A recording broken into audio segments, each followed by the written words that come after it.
Hello guys, welcome to my YouTube channel learn with BS. I hope आप मेरे videos regularly देख रहे हैं। I hope you are enjoying all the lessons of state board class 10 and class 9। इसमें मैंने सब lessons with explanation cover up किए हैं। इवन लेसन्स का वार्मिंग अप, इंग्लिश वर्कशॉप यानी टेक्सचुअल एक्टिविटीज़ भी मैंने कवर किए हैं। आप अगर मेरे वीडियोस देख रहे हो रेगुलरली एंड अगर आपको अच्छे लग रहे हैं तो please like it, share it with your friends and please do not forget to subscribe for more videos. तो इस वीडियो में हम लोग देखेंगे स्टेट बोर्ड क्लास 10 का इंग्लिश वर्कशॉप। ये लेसन 1.3 पहले ही मैंने दूसरे वीडियो में एक्सप्लेन कर दिया। If you are not seen that video, please see that video so that you understand the lesson well before you switch over to the English workshop. Name of the lesson is on the wings of courage. In our previous video, we had covered lesson number 1.3 on the wings of courage. Explanation part was done. In this video, we are going to do workshop. Textual activity, textbook activities we are going to do in this video. If you have not seen that lesson explanation part, please go and see that part first before you see this video. It will be better because you will be able to understand the question, answers, activities, etc. Okay. Now this is 1.3 on the wings of courage, state board का 10th standard का lesson है। Okay, now warming up. The ranks of an officer in Indian army, navy and air force are jumbled up. Discuss with your group and put them in appropriate boxes. अभी जो army में, navy में, air force में staff रहता है, employees रहते हैं, उनके जो है पोस्ट, उनके जो केडर, उनके जो ऑफिशियल के ग्रुप्स हैं, उनके जो नेम्स हैं वो दिए हुए हैं, but these are jumbled up. You have to segregate them into 3 parts. Army में कौन से होते हैं, जैसे कमांडर है, ब्रिगेड है, विंग कमांडर है, तो आर्मी में कौन है, नेवी में कौन है, एयरफोर्स में कौन है।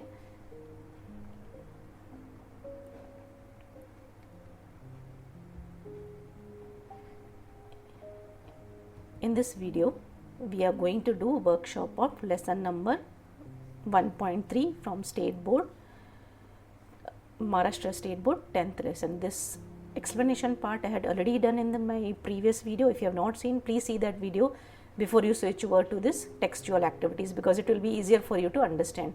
Now this is 1.3 on the wings of courage. Okay, warming up. Ranks of officer in Indian Army, Navy and Air Force are jumbled up. Discuss with your group and put them in appropriate boxes. Now in this box certain official ranks are given. जो army में, navy में, air force में officer रहते हैं उनके ranks दिए हुए हैं, but they are jumbled up. You have to segregate them.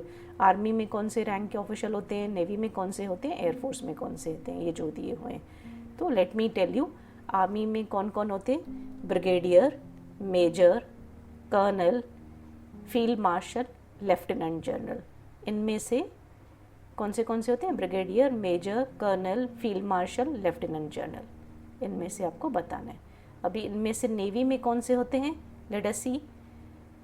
Commander, vice admiral, admiral of fleet, commodore, rear admiral. Navy में जो होते हैं ये ऑफिसर होते हैं। ओके, अभी नेक्स्ट कम्स एयरफोर्स। कि एयरफोर्स में कौन से ऑफिशियल्स होते हैं, let's see. Wing commander, squadron leader, air marshal, flying officer, air commander. तो आपको तीनों में सेग्रीगेट करने हैं। ये जो रैंक्स दिए हुए हैं उनको बताना है। आर्मी में कौन से होते हैं, नेवी में कौन से होते हैं और एयरफोर्स में कौन से होते हैं। ठीक, तो this is the answer for that, navy, air force के लिए। Fine, now let's switch over to the next question, homophones और homograph.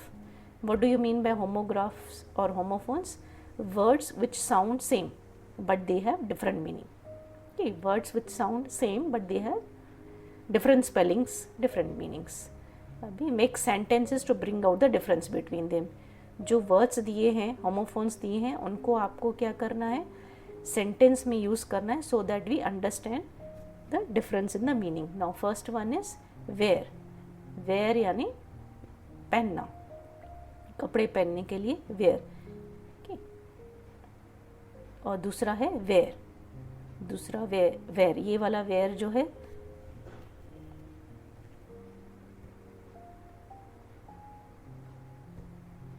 फर्स्ट वाला वेयर जो है वो उसका मतलब होता है पहनना, कुछ हम कपड़े पहनते हैं, ओके, पहनना। Let's wear new clothes to the party, wear मतलब पहनना।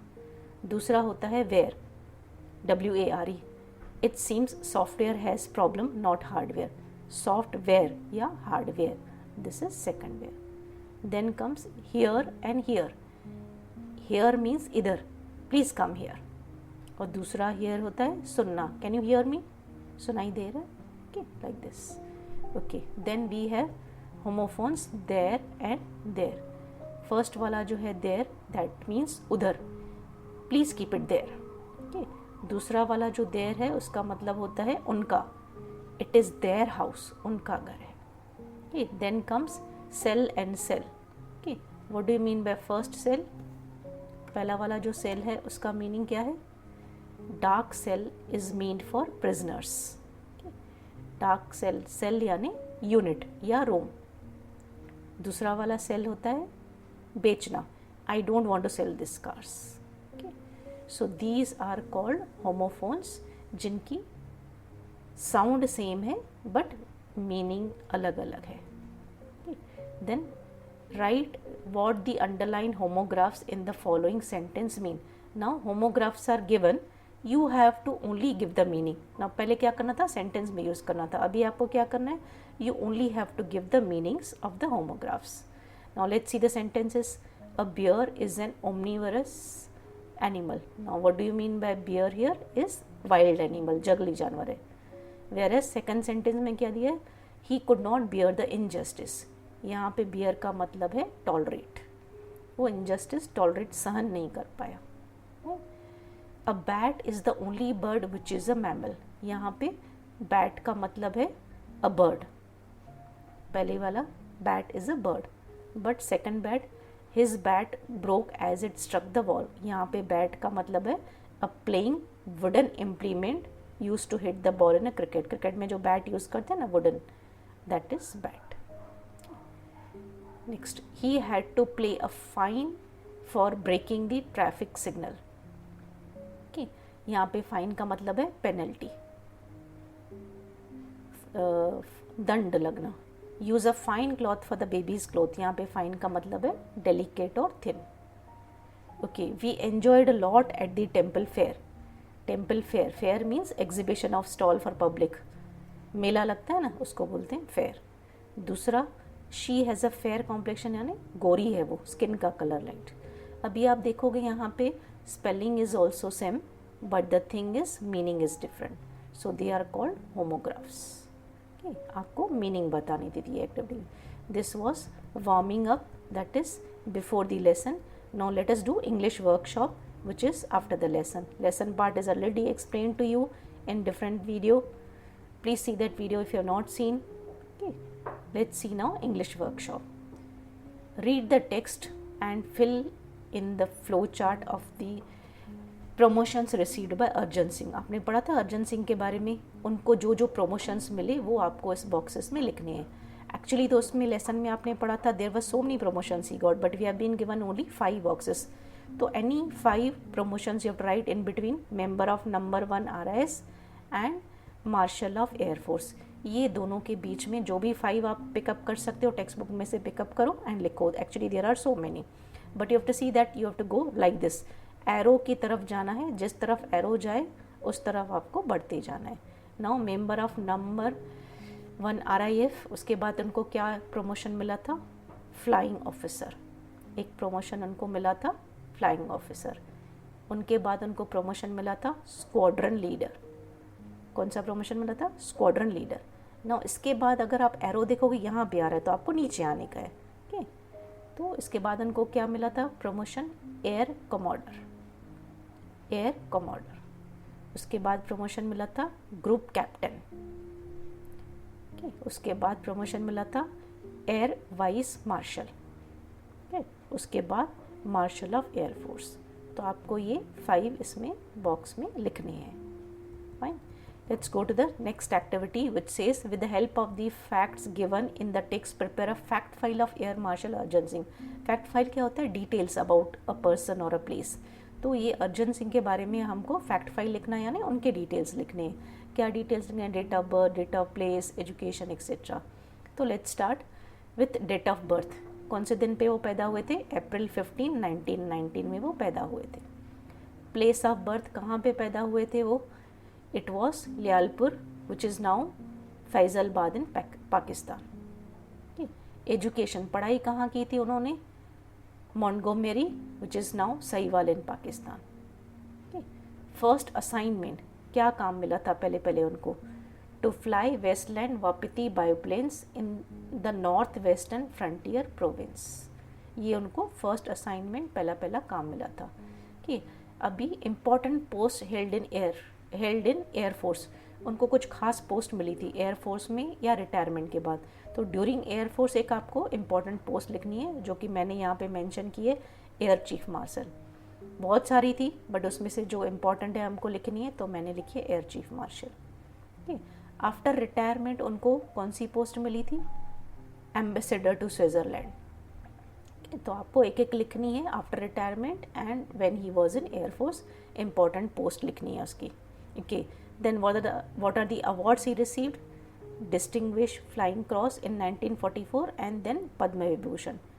2 अवार्ड्स उनको मिले थे, जो कि यहाँ पे लिखने हैं आपको.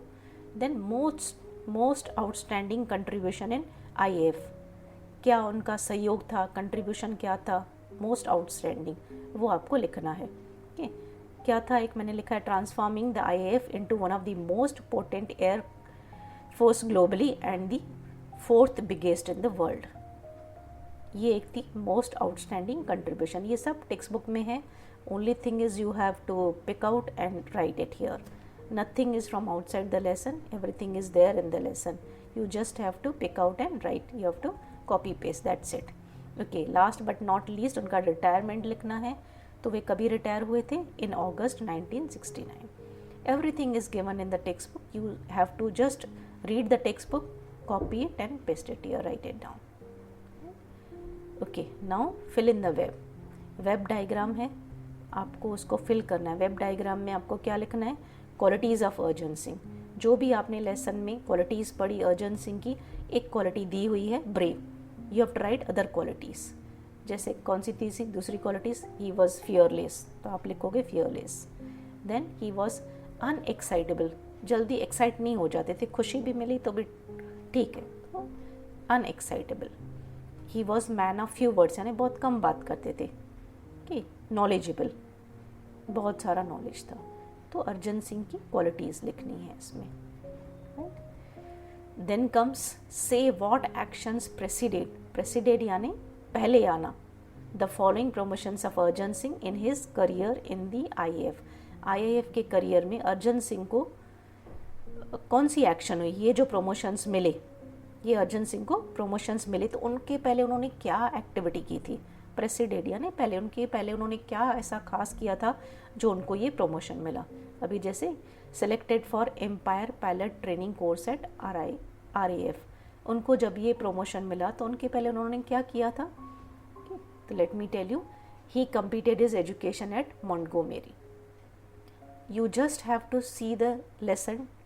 टेक्स्ट आपको देखनी है, पढ़ना है अच्छे से और उसमें से पिक आउट करना है कि ये प्रमोशन मिलने के पहले उन्होंने क्या एक्टिविटी की थी. तो I have kept it ready for you, but you can go and cross check from the lesson. Okay, promoted to squadron leader, उसके पहले उन्होंने क्या किया था?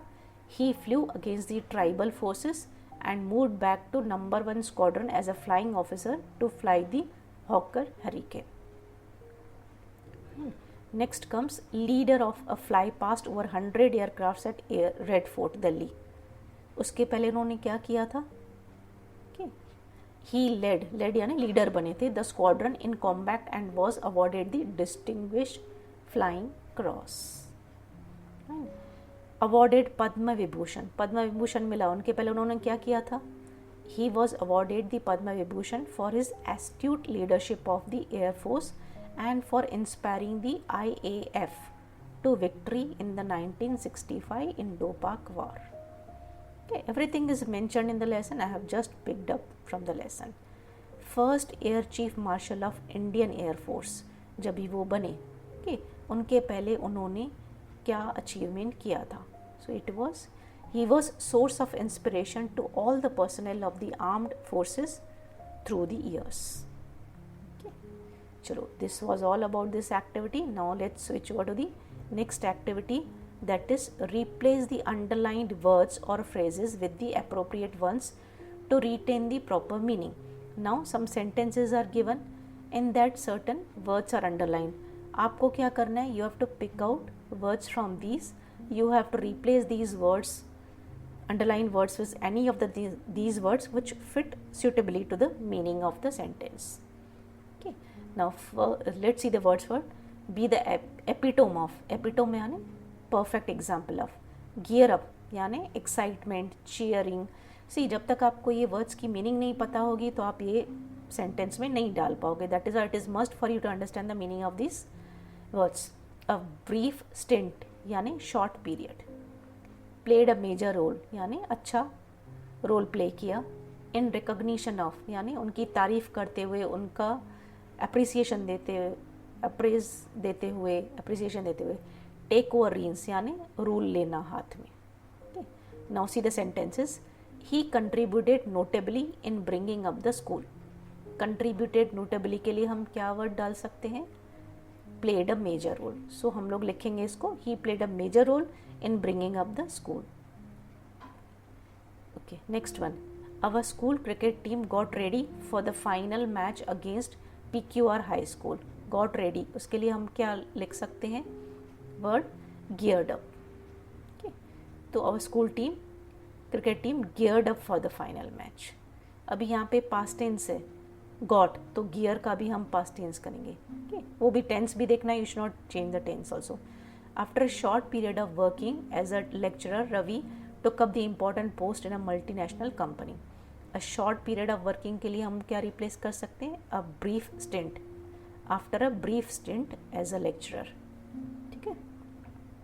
Our class monitor is a perfect symbol of duty and discipline. Perfect symbol के लिए हम लोग लिख सकते हैं he is the epitome of duty and discipline. Accepting the great value of his research, they wanted him with a PhD degree. Now accepting the great value के लिए हम क्या डाल सकते हैं? In recognition of. Okay.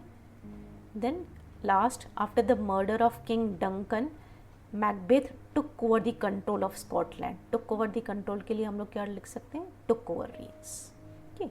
So knowing the meaning of these words is must. That is why you should read the lesson properly. You should understand the meaning of the difficult words, keep it in mind. Okay, so otherwise it will be very difficult for you to attend these activities, because if you don't know the meaning, it will be difficult for you to answer the question or do the activities.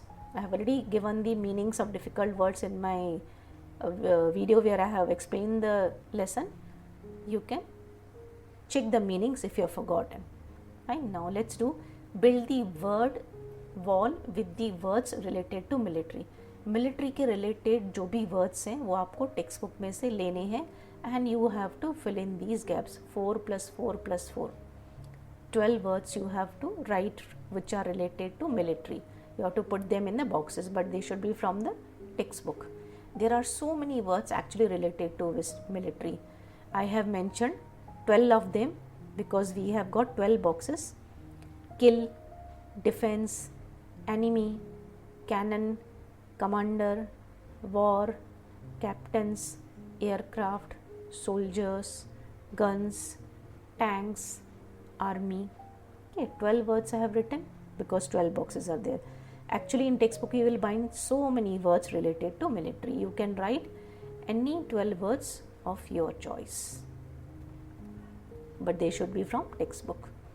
Okay, now next activities, state the different meaning of the following pair of homophones and make sentences of your own with the help of them. Now homophones are given, okay, जिसका sound same रहता है but spelling different है. Okay, now you have to give meaning of these homophones, then you have to use them in your sentence so that you understand better. Okay, now first word is lead and lead. पहला वाला जो lead है LED, उसका मतलब है to guide. Captain led his team nicely, यानी leader बना, जैसे ऐसे हम बोलते हैं ना, तो captain led his team nicely, अच्छे से उसको गाइड किया, लीड किया। दूसरा वाला जो लेड है, इसका मतलब है graphite used in pencil. Do you have a lead pencil? Pencil के अंदर जो ग्रेफाइट यूज है ना, उसको बोलते हैं लेड पेंसिल। तो दोनों का साउंड सेम है बट दोनों का मीनिंग अलग है। तो आपको मीनिंग लिखनी है, then you have to write the sentence. Okay, next is role and roll. Okay, first वाला रोल यानी अ पार्ट, जैसे he played a good role in a movie. Second roll है to turn over, can you roll this paper and give. कि दोनों roll का meaning अलग है but sound same है, this is called homophones. Next, air and hair. कि first वाला जो एयर है यानी हवा, gas around us, there is a cool air today. दूसरा वाला जो एयर है, उसका मतलब होता है सक्सेसर, वारिस, जिसको हम हिंदी में बोलते हैं वारिस, successor. Property goes to legal heir, जो लीगल कानूनी तौर से वारिस होता है उसको एक प्रॉपर्टी मिलती है, जायदाद मिलती है। ओके, तो दोनों का साउंड सेम है, that is why homophones, but meaning अलग अलग है। Okay, feat and feet. First जो है फीट, उसका मतलब है great achievement. Climbing mount Everest is a feat, great achievement. दूसरा फीट है मेजरिंग यूनिट, जैसे शी इज़ 5 feet टॉल।